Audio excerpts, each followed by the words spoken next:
पड़ोसी अंकल हमारे घर अम्मी को ज़कात के पैसे देने आते। अम्मी मुझे घर से बाहर भेज देती। जब मैं घर दाखिल होता, अम्मी गुस्ल करके आ रही होती और अंकल नहीं होते थे। मैं बड़ा हो रहा था। अंकल का यूं मेरे घर आना मुझसे बर्दाश्त नहीं होता था। एक रोज़ अंकल के आते ही कि मुझे वो घर से बाहर भेज देती थी, और जब मैं आता था तो अम्मी गुस्ल करने क्यों जाया करती थी। मैं अब जवान हो रहा था और मुझे हर चीज़ के बारे में इल्म भी था। मैं काफ़ी समझदार भी था। मुझे अब इन दोनों पर शक होने लगा था। मैंने काफ़ी दिनों से सोचने के बाद जब इस नतीजे पर पहुंचा कि आज जब मुझे अम्मी किसी काम से बाहर भेजेंगी तो मैं जल्दी से घर में कहीं ना कहीं छुप जाऊंगा और फिर देखूंगा कि आखिर इन दोनों के दरमियान होता क्या है। खैर, अम्मी ने मुझे पैसे दिए और मैं बाहर की तरफ जाने लगा। मैं बार बार कदम आगे बढ़ाता और हर कदम पीछे मुड़कर देखता कि कहीं अम्मी मुझे देख तो नहीं रही, और अम्मी मुझे देख ही रही होती।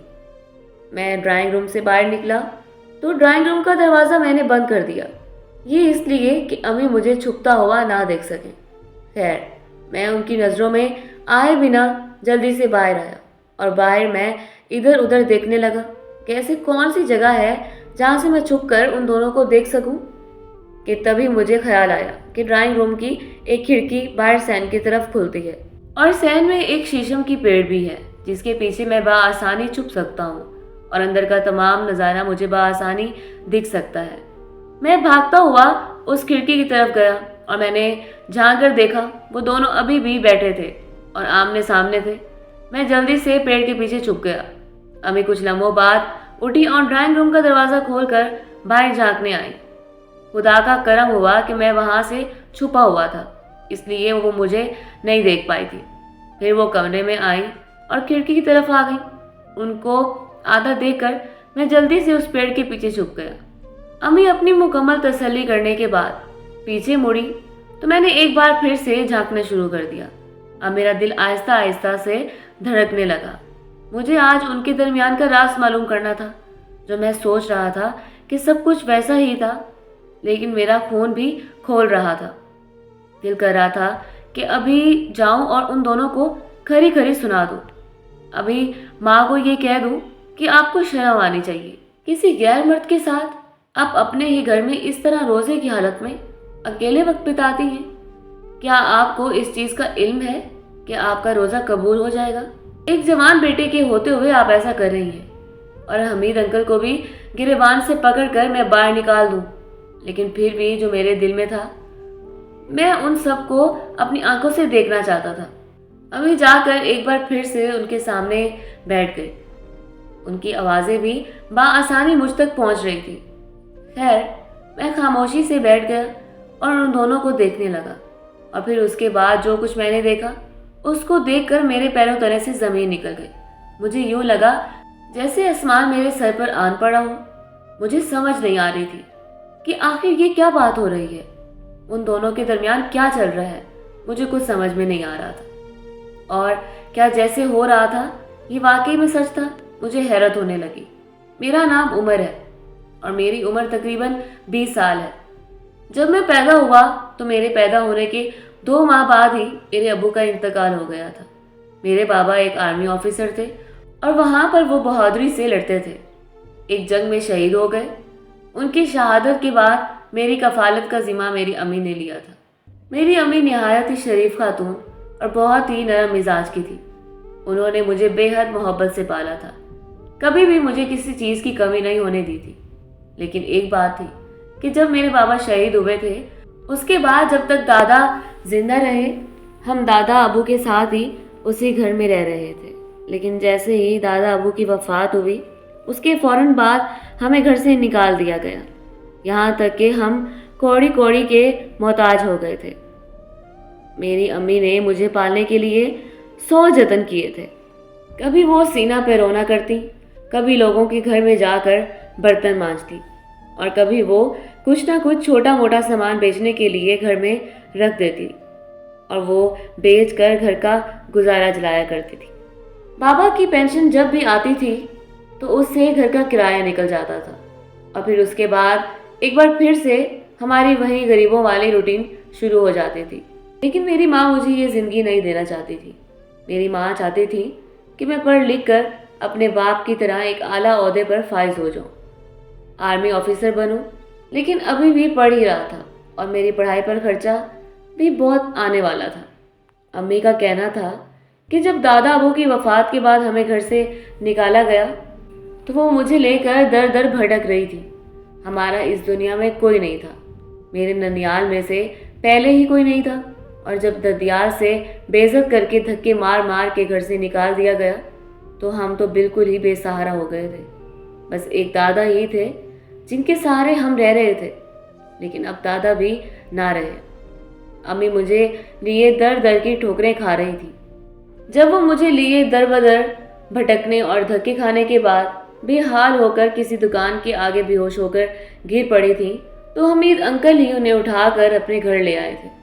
और अम्मी ये भी बताती थी कि वहाँ जाने के बाद उन्होंने अम्मी का बहुत ख्याल रखा था, लेकिन उनकी बीवी उस बात पर बहुत बिगड़ी थी। लेकिन उन्होंने हम पर बहुत तरस खाया था और अपने ही मोहल्ले में हमें एक किराए का घर भी लेकर दे दिया था, जिसका किराया हर महीने वो भरा करते थे। बचपन में तो ये बात मुझे काफ़ी नॉर्मल लगती थी, लेकिन जैसे जैसे मैं बड़ा हो रहा था वैसे वैसे मेरे ख्यालात इस चीज़ के बारे में बदलने लगे थे। क्योंकि जब भी माह रमज़ान आता तो हर 5 दिन बाद हमीद अंकल ज़कात के काफ़ी सारे पैसे लेकर अम्मी के पास आ जाते और अम्मी को वो ज़कात दे देते। मुझे अब ये अच्छा नहीं लगता था। ना तो ज़कात लेना अच्छा लगता था और ना ही किसी का ज़कात देना अच्छा लगता था। और बार बार हमीद अंकल का अपने घर आना मुझे खौफ में मुब्तला कर रहा था। मुझे उनका अपने घर आना बहुत गुस्सा दिलाता था। जब भी मैं अम्मी से इस बारे में बात करता कि वो हमारे घर में क्यों आते हैं तो अम्मी मुझे डांट दिया करती थी और कहती थी किसी को इस तरह से घर में आने से मना नहीं कर सकते, और वो तो हमारे मोहसिन हैं। हम पर उन्होंने उस वक्त एहसान किया था जब हमारा कोई नहीं था। बाज़ औक़ात दिल के रिश्ते खून के रिश्तों से बढ़कर होने लगते हैं। अब देखो, तुम्हारे खून के जो भी रिश्ते थे सभी ने हमसे मुंह मोड़ लिया था, लेकिन ये हमारे लिए बिल्कुल गैर थे। और इन्होंने हमारा इतना ख्याल रखा जब हमारे पास 2 वक्त की रोटी नहीं होती थी, तब भी इन्होंने हमारे घर में रोटियां भिजवाई थी। हम जितने भी इनके एहसान माने उतना ही कम है। मैं उनकी बहुत शुक्रगुजार हूँ कि मैं अब उनसे कुछ भी नहीं कह सकती। ये मेरे मोहसिन हैं और मेरा हर बुरे वक्त में इन्होंने बहुत साथ दिया है। जब अपने मुकर गए थे तो तब मेरे साथ ही यहीं खड़े थे। अम्मी की आंखों में आंसू आ जाते और अम्मी ये बात कहती तो मैं खामोश हो जाता और लम्हे भर के लिए खुद से शर्मिंदा होने लगता कि मैं ऐसा कैसे सोच सकता हूँ। लेकिन इस माह रमज़ान में जब पहले अशरे में 5वां रोज़े पर वो आए तो मुझे नॉर्मल सी बात लगी थी। लेकिन इस रोज़ अम्मी ने मुझे कुछ पैसे देकर घर से बाहर भेज दिया था ताकि मैं कुछ सौदा सर्फ ला सकूँ। खैर, मैं खामोशी से चला गया था, लेकिन जब वापस आया तो उसी वक्त मैंने देखा था कि हमीद अंकल हमारे घर के दरवाजे से बाहर जा रहे थे। और जब मैं अंदर दाखिल हुआ तो अम्मी गुस्ल खाने में जाने के लिए तैयार खड़ी थी। मुझे देखकर जल्दी से कहने लगी कि ये सामान किचन में रख देना, मैं नहाने के बाद आकर इफ्तारी बनाना शुरू कर दूंगी। मुझे कुछ अजीब लगता था और हमीद अंकल भी मुझसे नज़रें चुराते हुए बाहर चले जाया करते थे, मुझसे बात भी ना की थी। इस चीज़ ने मेरे दिल में कुछ गलत ख्याल डाल दिया था, लेकिन मैंने खुद को बहुत मलामत करना शुरू कर दी थी। मैं ये सब कुछ सोचने के लिए खुद को बहुत रोके हुए था। उस रोज़ मैंने खुद को लान तान करके खुद को समझा लिया था, लेकिन अगले 5 रोज़ गुजर जाने के बाद 10वें रोज़ पर फिर से वो ज़कात के पैसे लेकर आ गए थे। ये पैसे देखकर मैंने कहा, अंकल जी, आप पिछले 5 दिनों में ही तो आकर ज़कात के पैसे दे गए थे, फिर ये क्या है? अब तो हमें ज़कात की ज़रूरत नहीं है। तो वो मेरे कंधे पर हाथ रखकर बोलने लगे कि बेटा देखो, अब तुम बड़े हो गए हो। मैं जानता हूँ कि अब तुम मर्दों जैसी खसूसियत अपने अंदर रखने लगे हो। तुम्हें ज़कात, सदका, खैरात वगैरह ये सब कुछ बहुत बुरा लगता है, लेकिन देखो बेटा, जब तक तुम कमाने के लायक नहीं होते तब तक ये सदका और ये ज़कात तुम्हारे घर में आते रहेंगे। मैं जानता हूँ कि तुम और तुम्हारी माँ बहुत खुददार हो और कभी भी तुम लोग ये चीज़ नहीं लेना चाहते, लेकिन तुम्हारे हालात मुझे दिखाई दे रहे हैं, इसलिए मेरे जानने वाले लोग भी मुझे ज़कात के पैसे देते हैं ताकि मैं ज़रूरतमंदों तक ये ज़कात के पैसे पहुंचा दूं। इसलिए मैं इस बार भी ये 10,000 तुम्हारी माँ के हाथ पर रखने के लिए आया हूँ। बेटा, मुझे शर्मिंदा मत करो। मैं चाहता हूँ कि जिस तरह हमारी ईद और हमारा रमज़ान बेहतरीन तरीके से गुजर आए, बिल्कुल आप लोगों का भी इस तरह से गुजरे। और मैं हर माह रमज़ान में आप लोगों को दूसरे लोगों से भी ज़कात लेकर दिलवाता हूँ। तो फिर इस बार भी ऐसी क्या बात है कि आप ये नहीं लेना चाहते? ये बात सुनकर अम्मी बाहर आई तो मुझे उनके साथ बातें करता देखकर मुझसे कहने लगी, क्या कर रहे हो? तभी हमीद अंकल ने कहा, आपका लाडला ये कह रहा है कि उसे ये ज़कात के पैसे नहीं चाहिए। और ये कहाँ से आए हैं? मैं तो 5 दिन पहले ही आकर दे गया था। अब तुम ये बताओ कि मैं क्या करूं, इसे क्या कहूं? तो अम्मी कहने लगी, देखो बेटा, मैं जितनी मेहनत करती हूँ फिर भी मैं इतने पैसे नहीं बना पाऊंगी। तुम्हारी फीस भी अदा कर सकूं और घर के रोशन भी डाल सकूं और घर का किराया भी अदा कर सकूं। तुम्हारे बाप की जो पेंशन आ रही है वो भी इतनी नहीं है कि हमारे घर का गुजर बसर चल सके। इससे तो बस बिजली का बिल और घर का किराया निकल जाता है। गैस का बिल भी अलग है। तो आप बताओ कि मैं क्या करूं? ऐसे में हमीद साहब हमारी मदद कर रहे हैं तो उनका बहुत बड़ा एहसान है। उन दोनों की ये बातें सुनकर मैं खामोशी से सर झटक कर दूसरी साइड पर चला गया और जाकर सोचने लगा कि ना जाने कब तक मैं इन्हीं ज़कात के पैसों पर पलता रहूँगा। ना जाने वो दिन कब आएगा कि जब मैं अपनी मेहनत पर अपने दम पर इस घर में कुछ लेकर आऊँगा, अपनी माँ के लिए कुछ आसाशियात लाऊंगा। लेकिन अभी भी मैं इसी सोच में ही था। अम्मी ने मेरे कंधे पर हाथ रखा और मेरे हाथ में कुछ पैसे पकड़ा दिए और कहने लगी, बेटा जाओ, जल्दी से सब्ज़ मिर्ची और गोश्त वगैरह लेकर आओ, मुझे इफ्तारी बनानी है। बहुत देर हो गई है। मैंने वो पैसे पकड़े और एक बार फिर से बाज़ार की तरफ चल दिया। लेकिन जब मैं बाज़ार पहुंचा तो मेरे दिल में एक धड़का सा लगने लगा था। एक बार फिर से वही सोच जिसे मैंने थपक कर सुला दिया था वो मेरे दिमाग में आ मौजूद हुई थी। मुझे एक बार फिर से तंग करने लगी थी और वो बात ये थी कि ना जाने ये जो मुझे आधा घंटा यहाँ पर लगता है, उस आधे घंटे में हमीद अंकल और अम्मी के दरमियान क्या होता होगा। अम्मी मुझे इसी वक्त क्यों भेजती हैं? हालांकि रोज़ाना तो वैसे ही मैं सुबह सवेरे जाकर ले आता हूँ और फिर जिस दिन हमीद अंकल आते हैं अम्मी को कुछ ना कुछ और याद आ जाता है। खैर, मैंने वहाँ से जाकर गोश्त और कुछ दूसरा सौदा सल्फ लिया। अब वापस घर की तरफ मुड़ गया। मैंने अपने कदमों की रफ्तार तेज़ कर ली थी। मेरे पास बाइक नहीं थी, मुझे पैदल आना पड़ता था।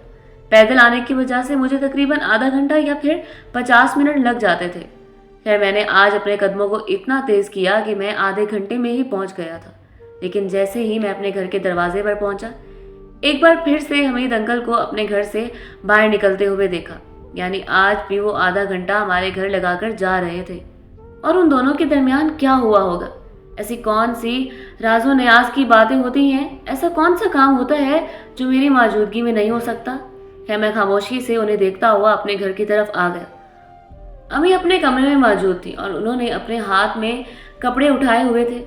मुझसे कहने लगी कि ये सब कुछ तुम किचन में रख दो और मैं ज़रा नहा कर आती हूँ। मैंने अभी नमाज भी पढ़नी है। आज फिर अम्मी को और उनको इस तरह से देखकर मेरा सर शर्म से झुक गया था। मैं शर्म से पानी पानी होने लगा था। मेरी रग रग में गुस्सा उतरने लगा और गुस्से की वजह से मेरे माथे पर पसीना नमूदार होने लगा। लेकिन अभी भी मुझे इस बात का मुकम्मल यकीन नहीं था। उन दोनों के दरमियान कुछ गलत चल रहा है। बस ये तो सब मेरे दिमाग का ही गुमान था। मैं चाहता था कि मुझे जल्द से जल्द इस बारे में हकीकत मालूम हो जाए, तभी जाकर मैं इन दोनों को आईना दिखा सकूं। अपनी उम्र के इस हिस्से में भी इस तरह के काम करते हुए उन्हें शर्म आनी चाहिए। अम्मी के कमरे से होता हुआ किचन की तरफ आया और एक बार फिर से उन्हीं सोचों में गर्क होने लगा। गुस्सा 7वें आसमान को पहुंच चुका था, लेकिन फिर भी मैं इस चीज़ को जाहिर नहीं करना चाहता था। कुछ ही लम्हों बाद नहा धोकर अम्मी किचन में आ गई थी। मैं अभी तक किचन में सोचों में गर्क खड़ा था। मुझे सोचों में पड़ा देखकर अम्मी मेरी तरफ बढ़ी और मेरे कंधे पर हाथ रखकर कहने लगी, उमर बेटा क्या हुआ है? सब खैरियत तो है? आज बड़े चुप चुप हो और सोच में डूबे हुए। मैंने कहा, अम्मी जान ऐसी कोई बात नहीं है, मुझे अकेला छोड़ दें। मेरे सर में बहुत दर्द हो रहा है, मैं जाकर सो रहा हूँ, जब अफ्तारी बन जाए तो मुझे बुला लीजिएगा। इतना कहते हुए मैं वापस कमरे में आया और ज़ोर से अपने कमरे के दरवाजे को बंद कर दिया और बेड पर बैठकर यही सोचने लगा। ये तमाम सोचों ने मेरे दिमाग को मुंतशिर कर दिया था। मैं अपनी अम्मी के बारे में ये बात सोचता तो शर्म से पानी पानी हो जाता और खुद को मलामत करने लगता कि आखिर मैं कैसा बेटा हूँ जो अपनी माँ के किरदार पर शक कर रहा हूँ। अगर उनके दिल में ऐसी कोई बात होती तो वो शादी कर लेती, वो बाबा के जाने के बाद अकेली इस दुनिया में न रहती। और मैंने देखा था कि अम्मी हमेशा बाबा की तस्वीर को सीने से लगाकर बहुत रोती और उन्हें बहुत याद करती थी। और अगर उनके दिल में ऐसी कोई गलत बात थी तो वो बाबा को क्यों याद करती थी, और उनके चले जाने के बाद उन्होंने शादी क्यों ना की थी। इस बात को सोचते हुए मैंने खुद को एक बार फिर से तसल्ली दी और लेट गया। लेकिन लेटे लेटे कुछ लम्हों बाद एक बार फिर उन्हीं सोचों ने मुझे तंग कर लिया था। खैर काफ़ी सोच विचार के बाद मैंने फैसला कर लिया कि अगली बार जब 15 रोज़े को ये आएंगे, यानी 15वें रोज़े पर जब ये आएंगे तो मैं घर में छुप कर ही देख लूँगा इन दोनों के दरमियान ऐसा क्या होता है कि अम्मी उनके जाने के बाद गुस्ल करने लग जाती है और वो भी जाते हुए मुझसे नज़रें चुरा कर जाते हैं, मुझसे बात भी नहीं करते, हालांकि मैं दरवाजे पर ही उन्हें मिल जाता हूँ। खैर अब मैंने खुद को ये बात कहकर तसल्ली दे दी कि अगली बार जब वो आएंगे तो अम्मी मुझे ज़रूर कुछ ना कुछ लेने के लिए बाजार भेज देंगी और उस मौके का फ़ायदा उठाते हुए मैं कहीं छुप जाऊंगा और उन्हें देख लूंगा। उन दोनों का सच मेरे सामने आ जाएगा, दूध का दूध और पानी का पानी हो जाएगा। तब मैं उन दोनों को उनके किए पर शर्मिंदा करूंगा और उन्हें आईना दिखाऊंगा। यही वजह थी कि अब मैं 15वें रोज़े का इंतज़ार कर रहा था, लेकिन अब लम्हा लम्हा मुझ पर सदी बनकर बीत रहा था। मैं चाहता था कि यह हकीकत जल्द से जल्द मेरे सामने आ जाए, लेकिन दिन थे कि गुजरने में नहीं आ रहे थे। हाँ, ये हुआ था कि 10वें रोज़े के बाद मैं बहुत खामोश हो गया था और अम्मी ने भी मेरी इस खामोशी को भांप लिया था। दूसरे ही रोज़ जब मैं सहरी के वक्त उठा और खामोशी से सहरी करने लगा तो अम्मी ने मुझे खामोश बैठा पाकर पूछा कि उमर बेटा, क्या बात है, तुम काफ़ी खामोश लग रहे हो, कोई बात है तो मुझसे शेयर करो। लेकिन मैं अब उन्हें क्या कहता कि मुझे आप पर और हमीद साहब पर शक हो रहा है। अगर मैं ये कह देता तो ना जाने अम्मी मेरा क्या हाल करती और मेरे बारे में क्या सोचती। हकीकत में ये सब कुछ था भी या नहीं, मुझे अभी अपनी आंखों से देखना था। मैंने कहा अम्मी ऐसी कोई बात नहीं है, बस ज़रा सा तबीयत बोझल सी है, इसी वजह से थोड़ा खामोश था। मुझे कुछ अच्छा नहीं लग रहा, बस सैरी करने के बाद मैं एक बार फिर से सो जाता हूँ। मेरी तबीयत की खराबी का सुनकर हमेशा की तरह से एक बार फिर से अम्मी बहुत फिक्रमंद हो गई थी और मुझसे कहने लगी कि तुम्हारी तबीयत खराब है तो तुमने मुझे बताया क्यों नहीं। तुम ऐसा करो कि रोज़ा ना रखो और डॉक्टर के पास चले जाना, दवा वगैरह ले लेना। मैंने कहा नहीं, मैं बिल्कुल ठीक हूँ, दवाई की ज़रूरत नहीं है। लेकिन अभी भी वो बाजिद थी कि उनके पास जो दवाई पड़ी है वो मैं वही मेडिसिन ले लूँ। तो मैंने अम्मी के सामने हामी भरते हुए कहा कि अच्छा ठीक है, सहरी के वक्त मुझे दे देना, मैं खा लूँगा, इंशाल्लाह मैं बेहतर हो जाऊँगा। मेरी ये बात सुनकर अम्मी कुछ टैबलेट्स अपने कमरे से जाकर उठा लाई थी और वो मुझे ज़बरदस्ती खिला दी थी। अब उन्हें क्या पता था कि मेरी तबीयत की खराबी की असल वजह क्या है। खैर ये दिन मैंने बड़े अजाब पर गुजारे थे और आज 15वां रोज़ा था और ठीक इफ्तारी से 3 घंटे पहले ही वो हमारे घर पर आ मौजूद हुए थे और हस्बे तौक अम्मी ने भी मेरे हाथ पर पैसे रखते हुए कहा, आज मुझे दही भूल गई थी मंगवानी, तुम जाकर दही ले आओ। और मैं तावेदारी से सर झुकाता हुआ जल्दी से बाहर निकला था, लेकिन उन लोगों की नज़र से बचते हुए मैंने खुद को शीशम के पेड़ के साथ छुपा लिया था ताकि उन्हें पता न चल सके कि मैं उन दोनों को देख रहा हूँ और सुन भी रहा हूँ। खैर मेरे जाने के बाद अम्मी ने मुकम्मल तसल्ली करने के बाद एक बार फिर से हमीद अंकल की तरफ रुख किया था और मैं उनको उनके पास जाता देख रहा था। मुझे लगता था कि अब अम्मी जाकर बिल्कुल उनके करीब बैठ गई होंगी, लेकिन ऐसा नहीं था। वो जाकर एक बार फिर से उनके सामने वाली नशिस्त पर बैठ गई और कहने लगी, जी हमीद भाई क्या हुआ? अरे ये क्या, मेरे तो पैरों तले से ज़मीन निकल गई थी। मैं जो सोच रहा था वो गलत था, लेकिन खैर अभी आगे भी तो शायद कुछ हो सकता था।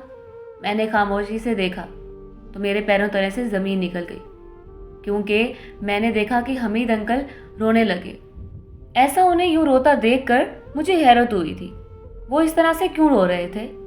खैर अम्मी खामोशी से उन्हें देखती रहीं और कुछ देर बाद बोली, देखिए भाई, सब्र करें, अल्लाह ताला सब्र करने वालों के साथ है। और मुझे ये बताएं कि आप क्यों रो रहे हैं? मेरा दिल तो करता है कि मैं आपकी इतनी मदद कर सकूं कि आपके घर का गुजर बसर अच्छे तरीके से चल सके। मैंने आपको अपने दिल से बहन माना है और मैं चाहता हूँ मैं भाई होने का हक अदा कर सकूं, लेकिन मुझे माफ़ करना, आजकल मेरे हालात बहुत ढीले हो गए हैं। आपके बेटे के पूछने पर भी मैंने यही बताया है कि मैं अपने अजीज़ व अकराब से ज़कात के पैसे लेकर आपको देता हूँ, लेकिन हकीकत बात ये नहीं है। हकीकत ये है कि मैं हर 5 दिनों में जो काम करता हूँ इसमें से बचा बचा कर आपके नाम का रखता हूँ और हर 5वें दिन आकर ये आपको 5,000 दे देता हूँ, ताकि आपके घर का खर्चा भी चलता रहे और मैं भी सुकून में रहूँ। मेरी बीवी इस बात पर मुझ पर शक करती है और कहती है कि मेरा तुम्हारे साथ गलत ताल्लुक है, लेकिन मैं, तुम और हमारा खुदा ये बेहतर जानते हैं कि मैंने तुम्हें सच्चे दिल से अपनी बहन माना है और खुदा की रज़ा के लिए तुम पर खर्च करता हूँ। मेरी अपनी कोई बहन नहीं है। अगर मेरी कोई बहन होती तो शायद इसके बुरे वक्त में भी मैं उसी का ऐसे ही साथ देता जैसे मैं अभी तुम्हारा साथ दे रहा हूँ। आज मेरी बीवी ने मुझ पर ऐसी ऐसी बातें कही, मुझे ऐसा ऐसा बुरा भला कहा कि मुझे शर्म आती है कि मैं तुम्हें कैसे बताऊँ। जिस तरह तुम्हें मैं खर्च के लिए पैसे देता हूँ उससे कई ज़्यादा तो कमा कर मैं उसके हाथ में रख देता हूँ। सारा घर वो उन्हीं पैसों से चलाती है, लेकिन हर किसी के सामने यही रोती है कि मैंने उसे कभी खर्च के लिए 1 रुपया नहीं दिया। अगर मैं नहीं देता तो फिर इतने महंगे कपड़े, इतने महंगे जूते और घर में राशन पानी कहाँ से आता। वो बस मुझ पर तानाजनी करने लगती है, लेकिन मैं अपनी औलाद की वजह से खामोश हो जाता हूँ। अब तो औलाद की नज़रें भी मुझे यूँ लगने लगी हैं जैसे वो भी मुझे इस तरह बदकिरदार समझते हों। मेरी बहन, अगर तुम्हारी कोई ऐसे दिल आज़ारी करे तो मैं तुमसे उससे पहले ही माफ़ी मांगता हूँ, क्योंकि आज ही मेरी बीवी ने कहा है कि वो कोई बड़ा मसला खड़ा कर देगी। मैं उसे चोरी चोरी यहाँ आया हूँ और शायद आज के बाद मैं यहाँ ना आ सकूँ, लेकिन मैं तुम्हारे लिए फिर भी रकम भिजवाता रहूँगा। बस अगर कुछ तुमसे पूछे तो तुम यही गवाही दे देना कि तुमने मुझे और मैंने तुम्हें, हम दोनों ने एक दूसरे को सच्चे दिल से बहन भाई माना है। इसी वजह से मैं तुम्हारे साथ खड़ा रहूँ और इंशाल्लाह तुम्हारे साथ खड़ा रहूँगा। लेकिन अब मैं अपनी बीवी के ताने तो बर्दाश्त कर सकता था, लेकिन अपनी औलाद की शकी नज़रें खुद पर बर्दाश्त नहीं कर सकता।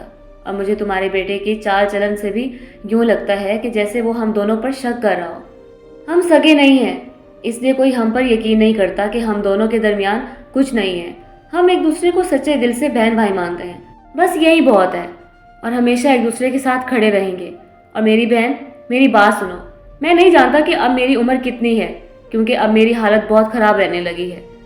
तुम्हारे पास आकर ज़रा सा दर्द दिल बांट लेता था, तुम्हारे सामने रो लेता था, वरना बाहर की दुनिया के सामने तो मुझे एक मजबूत मर्द बनना पड़ता है। कहते हैं कि बहन भाइयों का रिश्ता इतना पुख्ता होता है कि वो एक दूसरे से कोई भी बात शेयर कर सकते हैं, और मुझे तुम्हारी सूरत में एक बहन मिली है, तो मैं भी अपने दिल का बोझ तुमसे बात करके हल्का कर लेता हूँ। मेरी बहन, अगर तुम्हारे किरदार पर कोई भी बात उठी तो मैं बर्दाश्त नहीं कर पाऊँगा, इसलिए मैं यही चाह रहा हूँ कि आज के बाद मैं तुम्हारे घर नहीं आऊँगा।